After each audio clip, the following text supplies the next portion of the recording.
Hello there guys, welcome back to Younes Talks Football, welcome back to a brand new video. I hope all of you are doing well today as it's the day after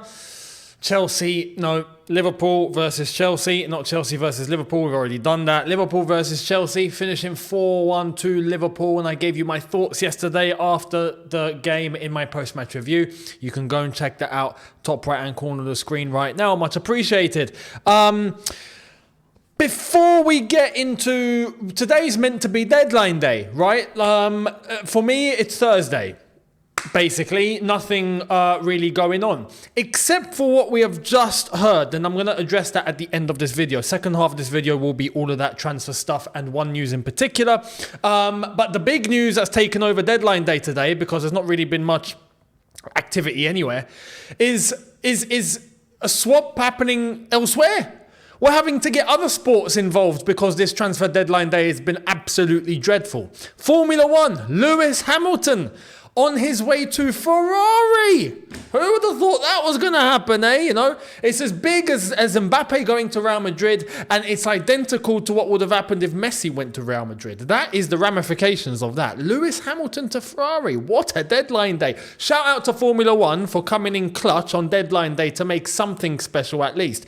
Anyway, before we get, like I've said, into the shall we say the nitty-gritty? The nitty-gritty, perhaps, on what we saw yesterday between Liverpool and Chelsea. We're going to talk about one thing that happened just before the game, because I feel it's important. We're going to put all the footballing issues to one side. We're going to understand why we are seeing what we're seeing at the football club as a whole, right? Not in terms of what's happening when we try to kick the ball about, but what's going on up here? That's the most important thing to start with. That's your foundation. I saw something that happened yesterday, and it's gone pretty viral. I think since it was uploaded earlier on, it's already on like nearly 2 million views, I think, on X. And it's being shared everywhere. Started by, obviously, the Liverpool lot, and all the Chelsea lot have picked it up, and rightfully so. Everyone's discussed it, me included. So I'm going to show you for yourselves what you have to see if you haven't seen it already. This is low. Chelsea letting their mascot walk alone when you never walk alone is ringing in their ears. This is what happened yesterday after the teams went out on the pitch and the teams obviously line up before the game, and we get to see. Here's the mascot, Chelsea's mascot. Look at the Chelsea team. There's the Chelsea mascot looking absolutely clueless. Poor lad has no idea what to do, no direction. 50,000 screaming Liverpool fans are look, he's stuck there. He's waiting for someone to do something for him. No one's batting an eyelid. No one's batting an eyelid. There we are. Had to get a photographer, the cameraman over. Still, no one is batting an eyelid. Look, Gallagher's run past him.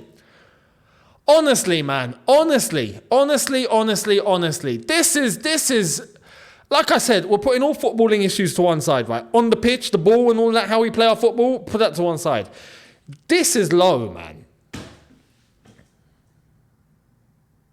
Let me tell you the protocol. If many of you probably already know the protocol. For the ones that don't, whose responsibility is the team mascot on a match day? The captain. This would have been Ben Chilwell's responsibility.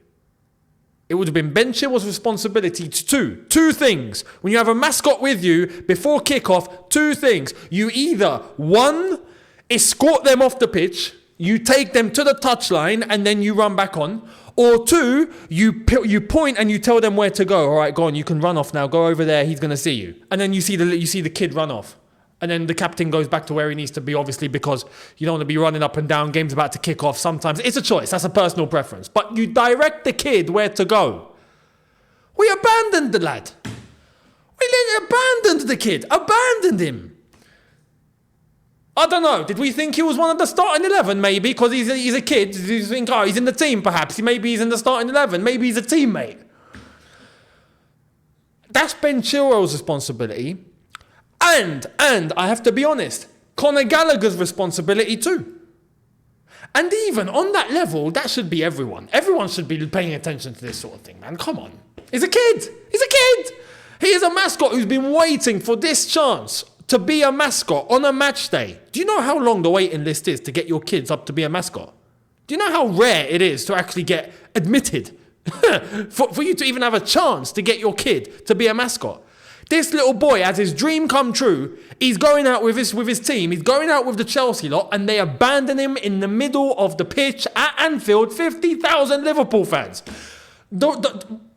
We know English crowds right now can be fairly quiet, but if you had to pick the loudest, it would probably be Liverpool. Just left the boy. It shows what's up here. It shows the mentality. To be honest, this screams you don't care. I see this and I look and I go, you guys don't give a crap. Like, you guys aren't paying attention. Let's put things into perspective. And they're legends for a reason. But I'm not talking on the pitch. Forget all footballing ability for a sec. Would JT have abandoned a mascot like this? Would Frank Lampard have abandoned a mascot like this? Would Didier Drogba have abandoned a mascot like this? Hell, you can keep going. Would Essien? Would Ivanovic? Would Malouda? Would Solomon Kalou? Like, all these guys, even who were deemed the average lot back in those days, would they have abandoned the mascot in the middle of Anfield like this? It's just why I mention it, and I hope he's all right. Yeah, to the boy, I hope he's okay, and I'm gutted for him because this is the one time he's going to be a mascot. You best believe for him to go and have another chance to be a mascot, mate, dreaming. Like I said, the waiting list is ridiculous. You go to the back of the line after your time is done. So I hope he's all right. Yeah, I hope he's not paid too much attention to it, and for him it's not a big deal. And I hope that's the case for him. Yeah, fingers crossed. But it just shows me up here, mate. We got a bunch of players who just don't really care now, do we? They're not concentrating, they're not focused, they're not serious, they don't care. That's what I get when I see this sort of stuff. It's incredible. Absolutely incredible. Absolutely incredible.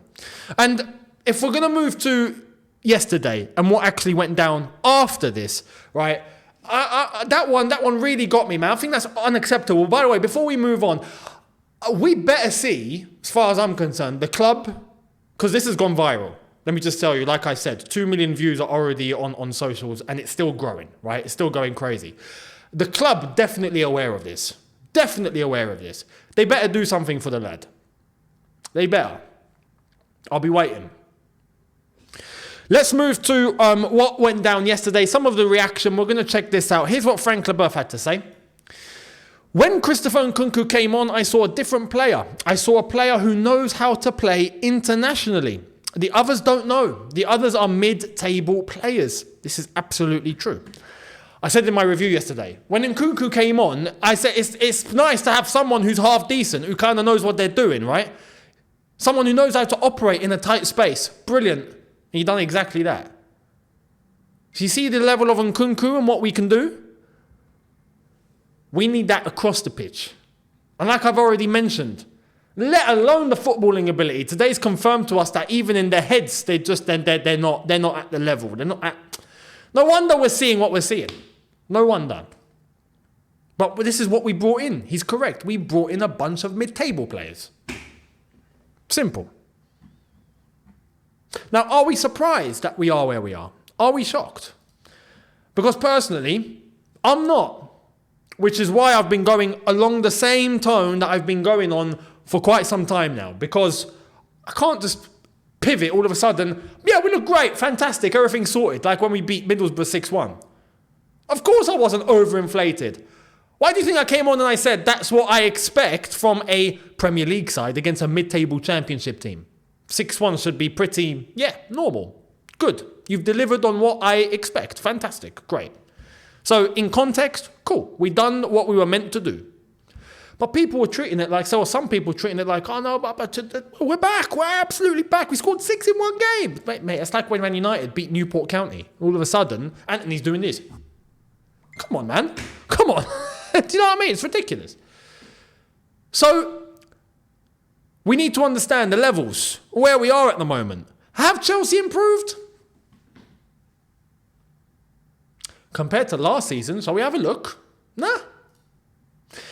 Here's Chelsea last year, at this point in the season, 22 games. And here's Chelsea this year, this point in the season, 22 games.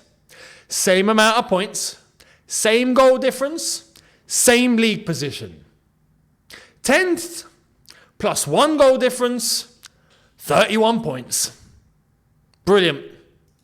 We've moved absolutely nowhere. Fantastic.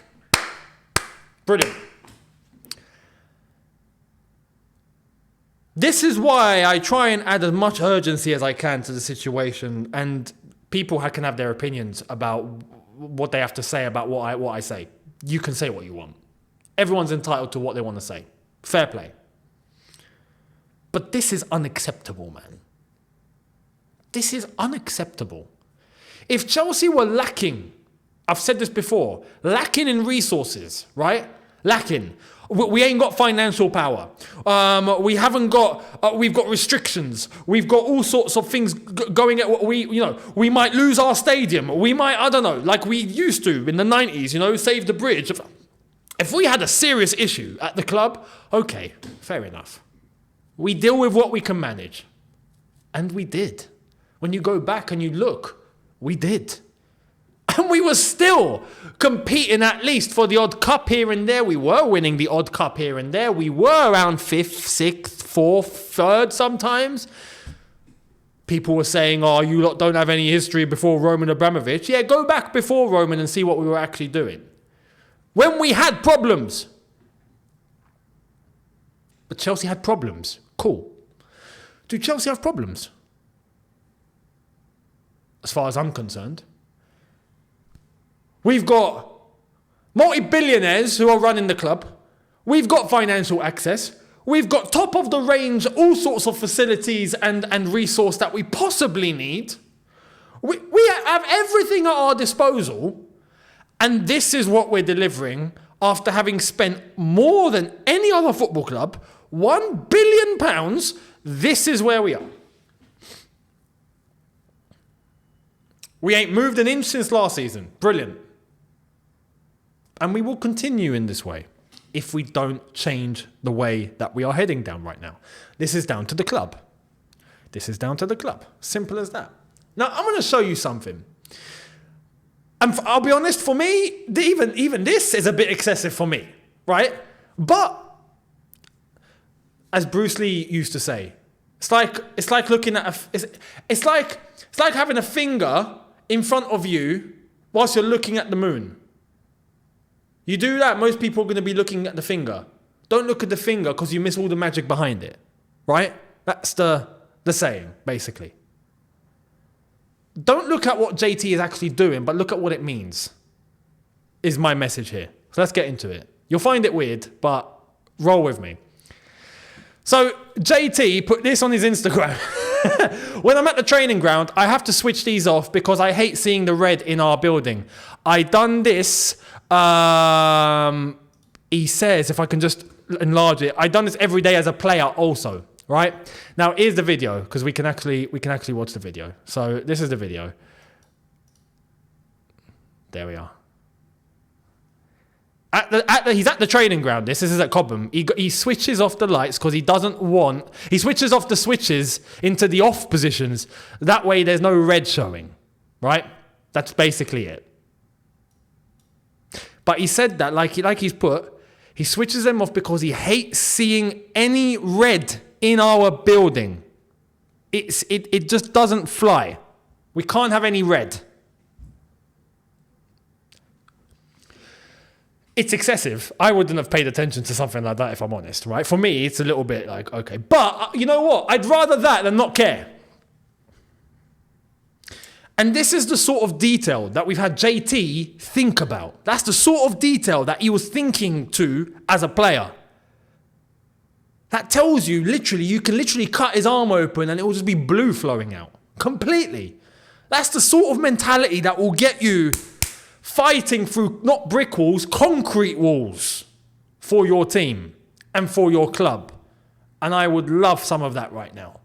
Because when we look at yesterday, for example, we didn't show an ounce. See how players used to think before? But we don't do that now. And you know what? To an extent, I'm actually not surprised we're not doing that now, because we've got a load of players on 8-year contracts. They're living their life. They're fantastic. They're signed up to 8-year deals on the money that they're on. Beautiful. Laying back, chill, cool. No matter what happens, I'm sorted. At a young age, that can be very dangerous. So, Wright Phillips has spoken, and he said something interesting. I want to show you this. Let's get into it. If you go to Anfield, the least you need to do is run. Liverpool had the ball more, attacked more, and somehow managed to run 8-9 kilometres more than Chelsea, who should have been chasing the ball around to stop it. That really shouldn't be possible, but it managed to happen, and that just shows you the heart. I would have liked to have been a fly on the wall in the dressing room, because I know under Mourinho, we've lost a game 2-1, and the whole dressing room has been turned upside down because he thinks that shouldn't happen to a team like Chelsea. Yeah. That's how it used to be up here. Now, to be honest, Poch, after what he said after the game, nothing wrong with it, if I'm honest, in terms of what he actually said, right? Liverpool were better. Simple, right? Liverpool destroyed us. We didn't show up. Cool. He's correct. But then he goes on to say, it's one game. We have to move past it. It's not one game. If you think it's one game, it's delusional. Now, some people are going to say he's just going to say that because it's the press. The problem is, we know we're going to see it next game. And we're going to see it the game after. And we're going to see it the game after. It's not going to stop. Because this is what's been set. It's bonkers that this is actually what we're talking about.